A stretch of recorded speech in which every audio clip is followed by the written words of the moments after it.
Okay, so today we are on Daf Kuf Chet, and we are going to be learning, we're continuing to learn about the Mishnah at the beginning of the Perek, which says, Erev Psachim Samuch Lamincha Lo Yochal Adam Ad Shetechashech.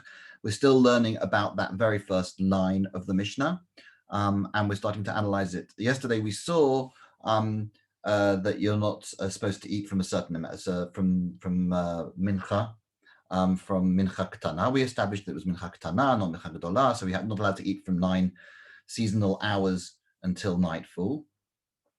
Today we see, so there are exceptions to this. So let's have a look at what the exceptions are. Amar Rabbi Yossi. Rabbi Yossi said, Aval matbilhu b'min'ei targima. You can actually dip into some appetizers, and these appetizers are kind of fruits or meat appetizers. You can dip. Not properly eat, but you can have finger food, you can dip food. Interesting that we're talking about dipping here, again, in preparation for the Seder, when we're talking about a lot of the dipping that goes on during the Seder. This is obviously the way that they would eat. Indeed, it's the way that we eat a lot today with dipping.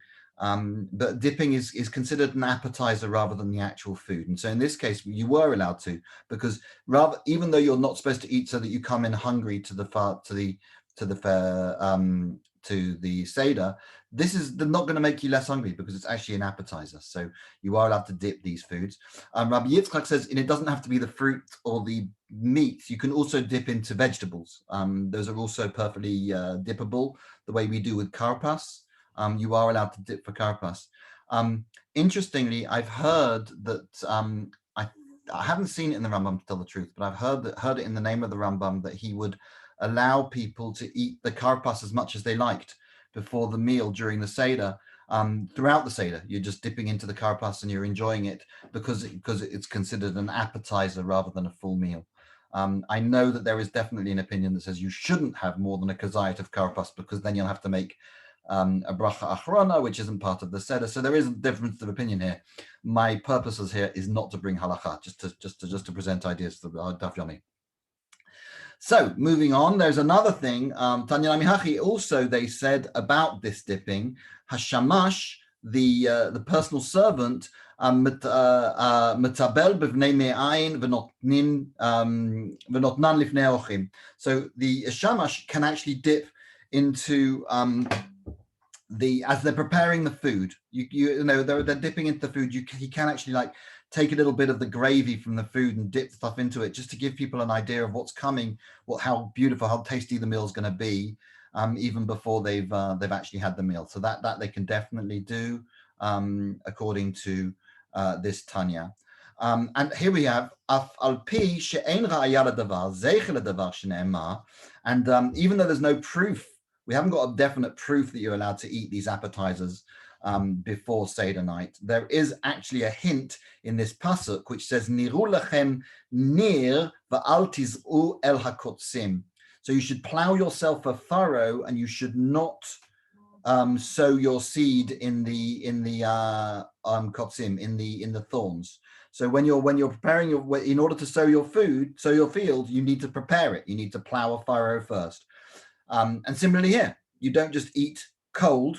Like that would be like sowing in the kotzim. That would be like sowing in the thorns. In fact, you should prepare your body. You should have an appetizer before you eat. Rava haveshate chamra kula male yoma de pisra. He would drink wine all day on Friday, on the Erev Yom Tov, Erev Pesach. He would drink wine all day. He wouldn't stop drinking all day. He said that if he drank a lot of wine, it would make him even hungrier in the evening, and it would keep him going so much he'd be prepared to eat even more matzah at night. He'd be even more willing to eat it. So he said, for Rava, he would say that eating matzah, drinking wine all day, not drinking it the one cup of wine doesn't do this. But if you drink all day, then just keep drinking, because that will keep your appetite going, and you get the munchies, it would appear, from wine, according to Rava. Amar Rava, he goes on to say, Mana mina la de chamra migragere. How do I know that wine actually does act as an appetizer? Because Tatanan, I learned it from here. You can actually learn it from this very perek, because in this very perek we have the Mishnah that says, "Bein kosot halalu im ratza lishtot yishteh." So he's saying between the first and second cups, between those cups, if you want to drink, you can drink. Right, in between the second and third cups, you can drink as much as you like. That's during the meal. You can drink as much as you like during the meal. Bein shlishi lerevi'i lo yishteh. And between the third and the fourth, you can't drink. So basically, during the second and the third, you are allowed to drink. Between the third and the fourth, you can't drink. Now, there's an important point here. Before you drink the third cup of wine, you have the final piece of matzah, which is probably the most important piece of matzah you're going to be eating on Seder night. And that matzah, which we have as the afikoman, is a very important matzah. And they're saying that you are allowed to drink wine as much as you like before it. And they're worried. They're saying, Rava's continuing, saying, if you say that the wine that you drink during the meal is going to completely sate you and it's going to make you completely sated, then why should you be able to drink during the meal as much as you like?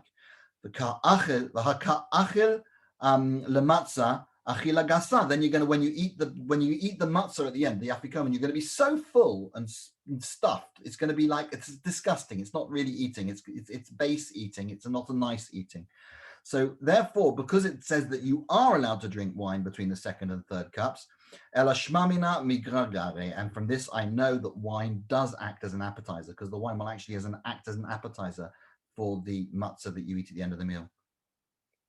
That matzah at the end of the meal, it is important not to stuff yourself too much that you eat it and you're suffering if you eat that matzah at the end of the meal. You should always leave a little bit of a room for that matzah when you have your Seder night.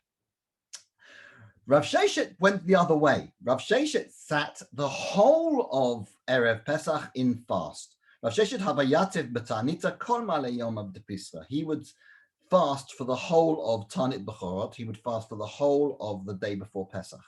Why would he do this? Now, the Gemara is now going to try and make an understanding why he might do this. Now, I want you to see the Gemara is doing something here, which it often does. It has a Nema argument. It says Nema. Nema means this is our hypothesis. Let's put this hypothesis out there. Let's construct it, and then we'll probably break it down again. But let's make the code. It may sound crazy. Let's see if we can understand why this is. So they're going to try and build a hypothesis here. Now, the hypothesis is going to be built in two sections. First of all, Nema Kasava Rav Sheshet. Maybe Rav Sheshet thought this way, all right? First of all, now this is harking back to something we learned a couple of days ago when we were talking about whether it was Mincha Gedola, or yesterday actually, when we were talking about whether it's Mincha Gedola or Mincha Ketana. And maybe we learned there that those people that thought it was Mincha Gedola, or there was an argument, why might it be Mincha Gedola? They said it would be because of the Pesach. So Mukhla Mincha Gedola, Tanam, they said you're supposed to stop eating from Mincha Gedola because of the Pesach. You're worried that the Korban Pesach, you're not going to bring the sacrifice because you might dilma mimshech va'ati ve'imni lemebed pesach peschahu. If you're going to have a meal, you might forget to bring your Pesach. You might forget to bring your Korban. The most important thing the day before is to bring that sacrifice. And you might forget to do it because you're eating. Now, we learned that before about fasting from Mincha Gedolah, right? So maybe he did hold of the opinion that it was not because it was Mincha Gedolah. He clearly thought you're supposed to fast the whole day, not just from Mincha Gedolah. But maybe his idea was that you're supposed to bring the sacrifice. And therefore, he's worried you're going to be missing the sacrifice. And the second part of the proof is to say that the sacrifice can be brought all day. So unlike the people before, maybe Rav Sheshet thought the sacrifice could be brought all day. Why might he think that? For Savala, another thing he might have thought, Kihada Amar Rav Oshaya Amar Elazar. He agreed with Rabbi Oshaya in the name of Rabbi Elazar that said the following. He said, Machshir haya ben betera bepesach sheshachto shachrit ba'arba asar lishmo. He said that Ben Betera said that you could actually bring your Korban Pesach, your Pesach sacrifice, in the morning of the day before Pesach, and not like we hold the custom, the minhag, the halacha to be that you have to bring it in the afternoon, because it said Bein Ha'arbayim. Bein Ha'arbayim means the evening, so you bring it in the afternoon. Bein Ha'arbayim means for between the suns, but really it means between the suns. So mitzafra. So it says, Rabbi Yoshai and Rabbi Elazar said that from this learning of Rabbi Ben Betera, mitzafra zman pischahu. So the time of Pesach is all the way from the morning to Kula Yamicha Zila Pischa. You can bring the Pesach sacrifice all day, the Sava. What was their reason for saying that? They learned the word Bein Ba'arbayim, which is like evening time. They learned it differently. If you look at the word Bein Ha'arbayim, between two evenings. Now, the way we learn it is the evening at the beginning of sunset. To the end of sunset, that's like between, like, we say in English, twilight, two lights. So we say it's like between two things. They said, no, Bein Ha'arbayim means Bein Erev De'etmol le'erev Da'idna. It means the two evenings of the evening from the night before and the evening of this night. So you basically got a full day in which you can bring the sacrifice. So that's the opinion of Rabbi Chia. Now, what that's the opinion of Ben Betera. So we're suggesting that Rav Sheshet has these two opinions. First of all, he thinks that the reason why you're not allowed to eat is because of Pesach. And secondly, he thinks that Pesach should be brought all day. That would explain why he fasted all day. That's the name. That's the hypothesis. And they say, Amrei, and they refute this hypothesis. They say, Lo, that was not actually it. The real reason was that Shani Rav Sheshet, the actual reason was that Rav Sheshet was different. Istanis Hava, he was a very, very particular person. It was very important to him to do things right. To eat time is Safra Midi. If he ate anything from the morning, he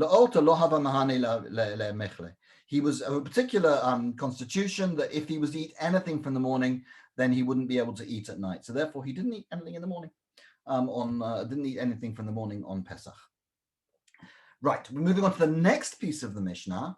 The next piece of the Mishnah, it goes on to say, "Va'afilu ani sheb'Yisrael lo yochal ad sheyesev," and it says that even the poorest person in Israel shouldn't eat until they have leant to their left, and they have to lean to their left in order to eat the seder, drink the wine, and eat at the seder. Explains Itma, what exactly does need this leaning? Okay, so we have a saying, an Amoraic saying from the rabbis of the Gemara, and they say matzah tzarich haseva. Matzah you definitely need to lean when you eat the matzah. Maror ein tzarich haseva, but maror you don't need to lean when you have the maror. You do need to lean for the matzah, but you don't need to lean for the maror. The yayin, what about the yayin, right? And there are some that say, Itma mishmei de Rabbi Nachman. Rav Nachman, it's said in the name of Rav Nachman, that tzarich haseva, that you do need to lean for the wine, but Itma mishmei de Rav Nachman, ein tzarich haseva. And there's other people that learnt in the name of Rav Nachman that you don't need to lean. How can you reconcile this, that you do need to lean for wine and you don't need to lean for wine? Lo pligi, this isn't actually an argument at all. Although he's saying the opposite, you've got 4 cups to play with. Maybe some of them yes, some of them no, and that's what they're saying here. Habatarte kase kamai, habatarte kase patrai. The first 2 cups, there's a difference between one of these opinions is about the first 2 cups, and one opinion is about the second 2 cups. Which is a bit of a problem, and the Gemara goes on to say this. You can actually look at it both ways. Amri la haigisa, amri la haigisa. You can look at it from both ways. On the one hand, if you can look at it actually and say that the first 2 cups are the ones that you need to lean for. Why? Because that's the beginning of when we became free. We become free at the beginning of the Seder. And so that's when you demonstrate that you are going to lean because you are actually free for those 2 cups of wine. The first 2 cups, they need you to lean down. Because that's the beginning of the freedom. By the time you finish the meal, the last 2, you don't need to lean down. What's actually happened has happened already. You've already become free. There's no need to go on about it anymore. But on the other hand, for Amri Lala Haigisa, you can look at it the other way around and say, no. It's in fact Adraba, completely the opposite. Trei Kase Batre, it's the second 2, the Ba'u Haseba. Those are the 2 that need leaning. Why? It's only at the end of the Seder that we're celebrating the freedom. But the beginning of the Seder, when the first 2 cups, they don't need leaning.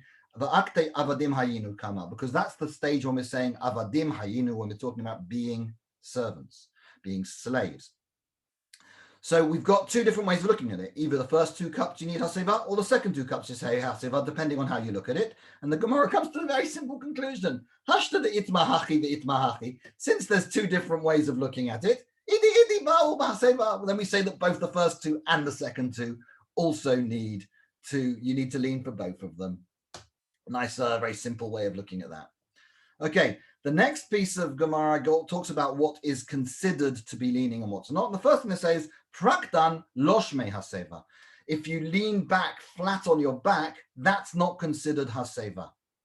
That's not considered haseva. That's not considered leaning. That's lying flat on your back and dropping food into your mouth. That's not a way of eating freely. Hasevat yamin loshma haseva. You leaning to your right. Okay, if you lean to your right, that's not considered haseva. Why? Because then you have to reach the food with your left hand. No rich Roman was ever going to do that and show that they were so sinister as to have a left-handed eating habit. So they would always lean to their right to prove that they had their right hand to eat with, and that was the way that would be considered proper leaning at a meal.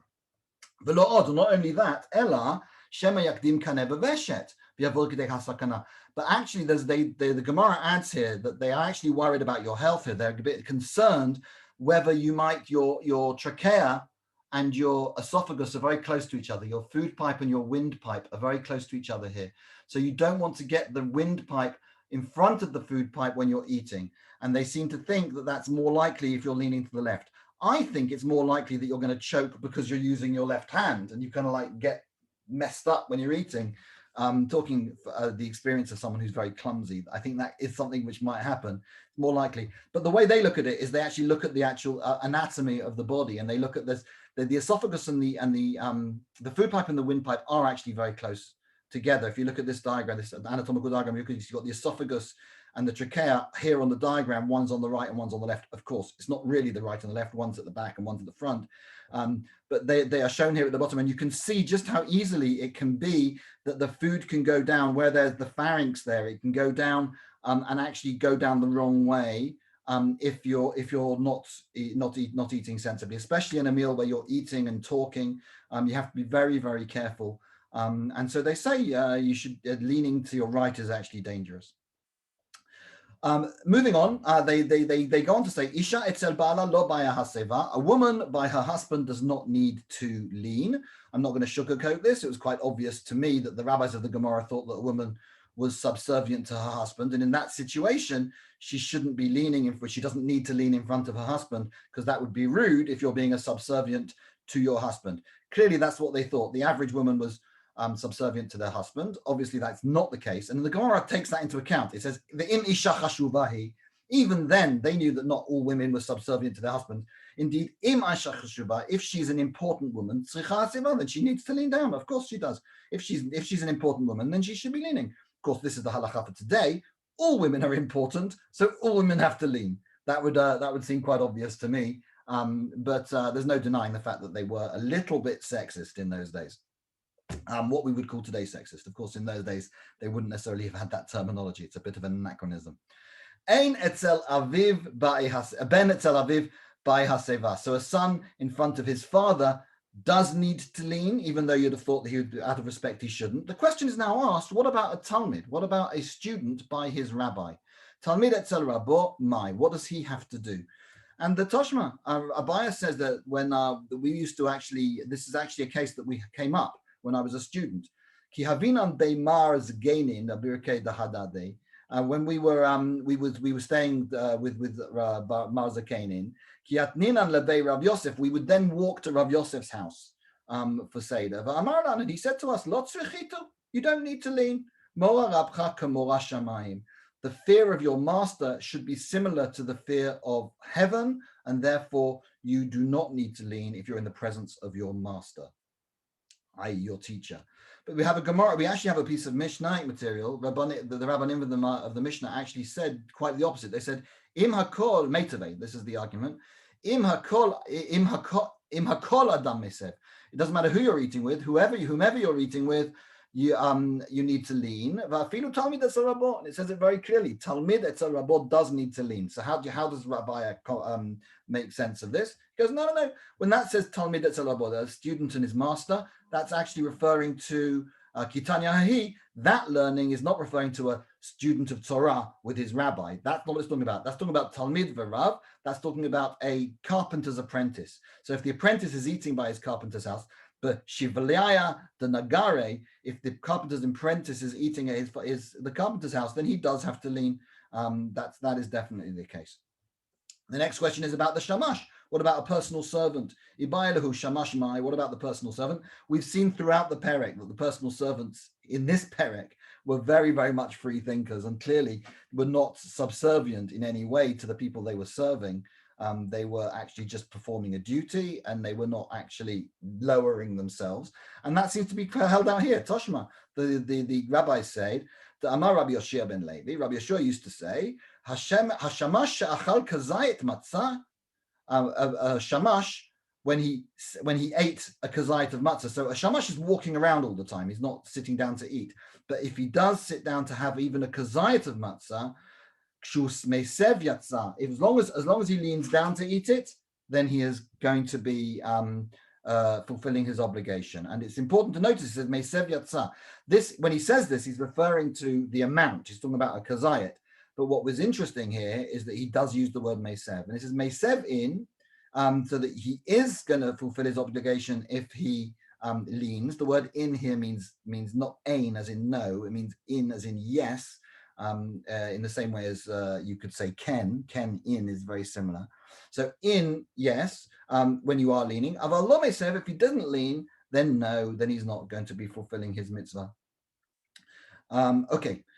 Shema Mina, we learn from this particular piece of Gemara, we learned that the shamash does actually need to lean, and Shema Mina. That's what we learned from this piece.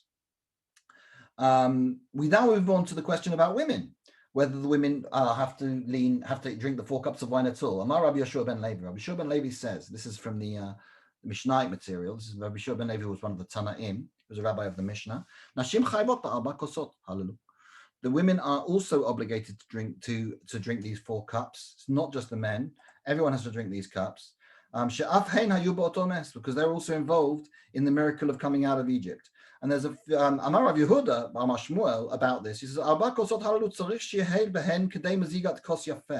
and the amount that you have to have is what we'll discuss what this means out afterwards. But a good quantity of wine, right? It needs to be a good proper quantity of wine so that you can actually mix a good cup. The way they drank wine in those days was to pour a bit of wine in and dilute it with water. 1 to 3 usually. So the wine was very concentrated. They would drink it diluted, and you needed to have enough that you could dilute it nicely, and it would be a proper glass of water. There's a few things they say. Shata'an chai yatsa, and if you drink it without diluting it, you're still going to be fulfilling your obligation. You'll be fulfilling your obligation also. Shata'an b'batachat, if you drank it all in one go. If you drank all 4 cups in one go, one big glove, you put them into one big jug and you drink them all together, then you're also going to be fulfilling your obligation.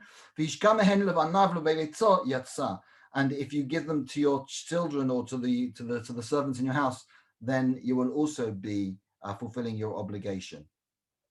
There are a few qualifiers. The Gemara then brings them some qualifiers. Shat'an, according to the first one, Shat'an chayatsa. So if you drink it raw, you are going to be fulfilling your obligation. And Rava points out, no, you're not fulfilling. Rabbi Yehuda says you're going to be fulfilling your obligation. He's not talking about the everything. He says, you've actually fulfilled the obligation of drinking wine, but you haven't fulfilled your obligation of drinking it as a free man, because a free man does not drink raw wine. They drink it mixed. So in order to drink it, in order to be actually fulfilling your obligation to be acting like a free person, then you haven't done that.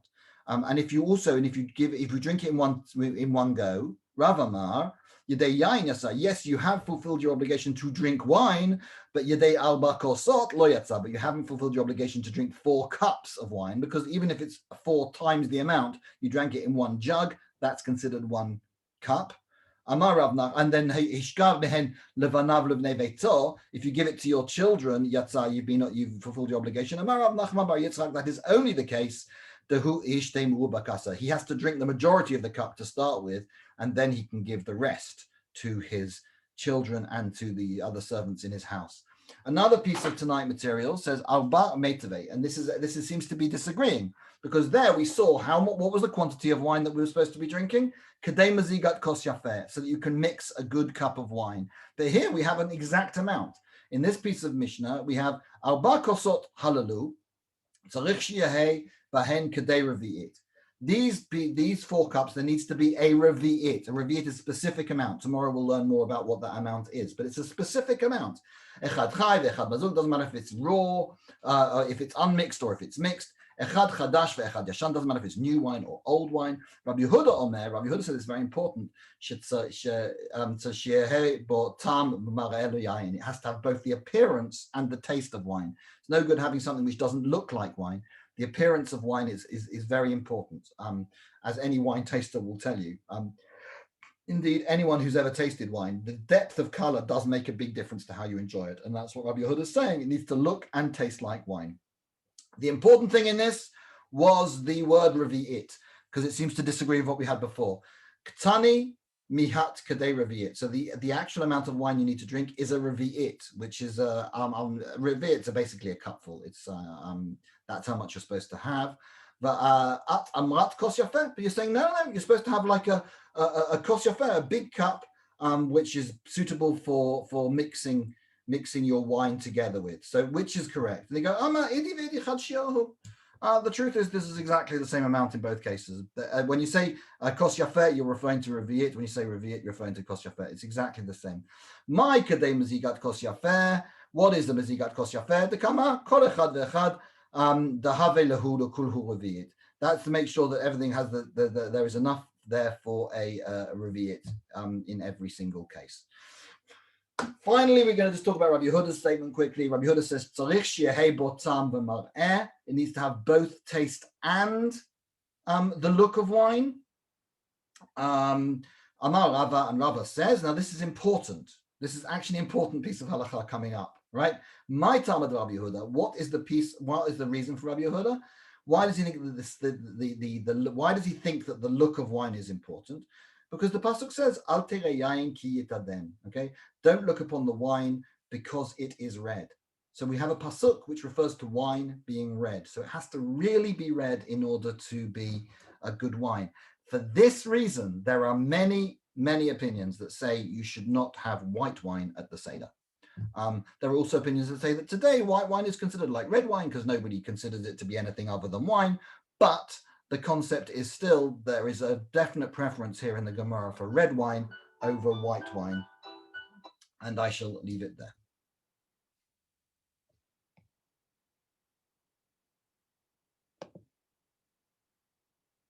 If I can ever turn the thing off.